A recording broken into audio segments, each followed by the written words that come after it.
I see some faces I know, but I don't know, I can't remember their names. And that's 1980, my God. It's impossible to think that that's 30 years ago, isn't it?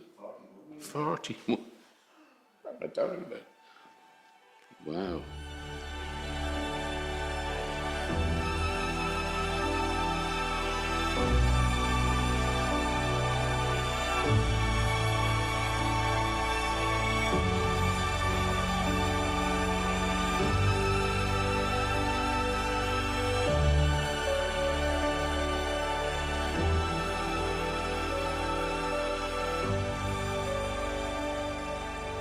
I just love looking at young people making their own plays, doing such wonderful work, pushing themselves, giving up hours of going to the bar and coming in to rehearse, and just exploring things.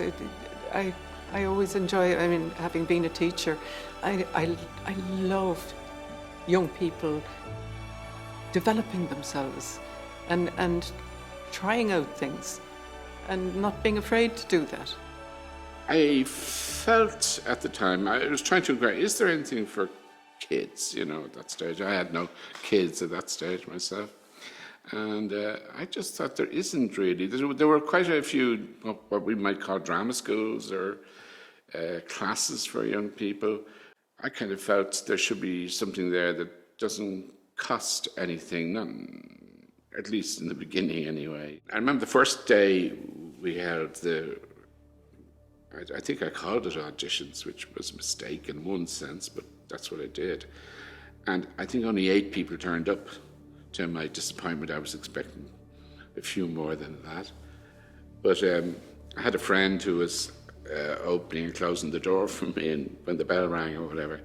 And he came in to me after about 20 minutes and said, "Paddy, I don't know what you're on about." He said, "Look, these people," he said, "there's now a queue out the door," and there was about 100 people, and he says, "You're taking an hour to interview people.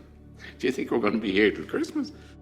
There were a lot of people who were very, very involved with theatre, but also worked with young people and knew how to work with young people. So it was a coalition of beauty, really, because people wanted to do it and they wanted to start youth theatres. One of my aspirations in relation to youth theatre was that I wanted young people especially, to realise there's a world beyond Dublin and there's a world beyond Europe and so on. That kind of notion of the whole community of the world was very strong with me at that time. Everybody has to live in their own community and they can't be going back and forth wherever they want to go, but it was really nice for me when I'd see 2 people make friendships, really close friendships.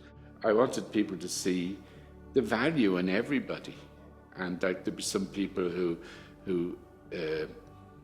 were better actors, if you want to put it that way, but still were capable of expressing themselves. And I also got very quickly involved in kind of improvisation and developing scenes and plays from their own creativity, really.